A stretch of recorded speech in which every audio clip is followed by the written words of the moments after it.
So we're going to compare the damage between two scan projects, two different vehicles.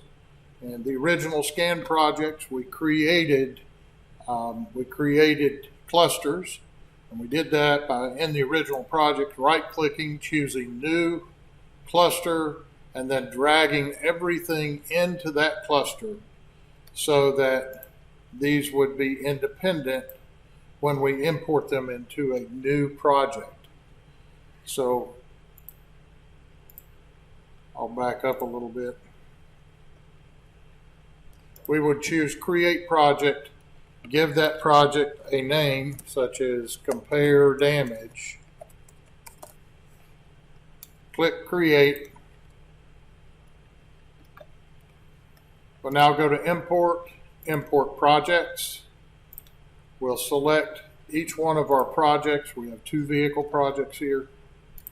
So that brought in our first one. We'll go to our second project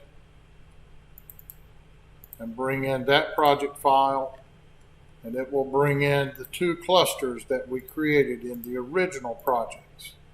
Next, you would need to save it,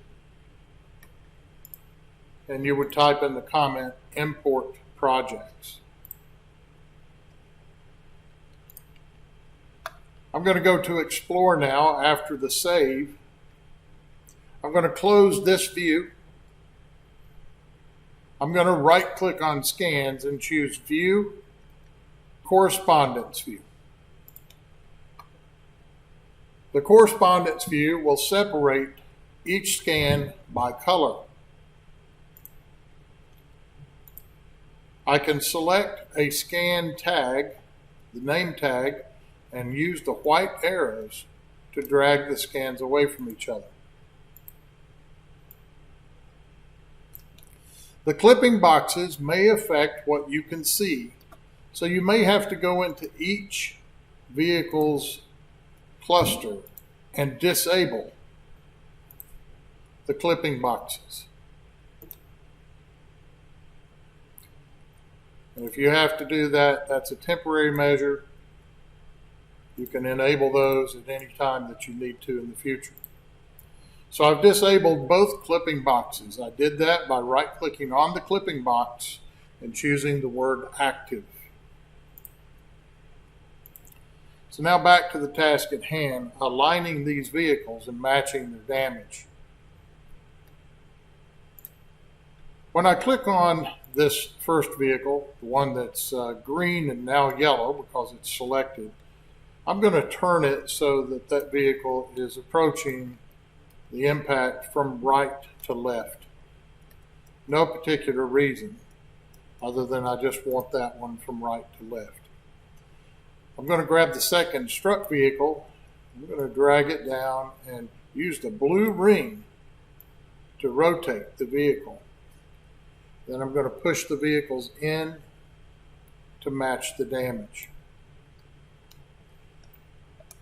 You can zoom and pan as needed.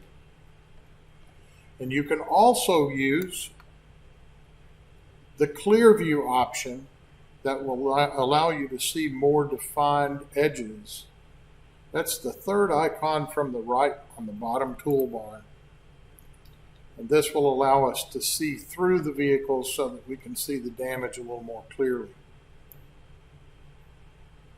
Now it does help for you to have photographs that you can review and compare.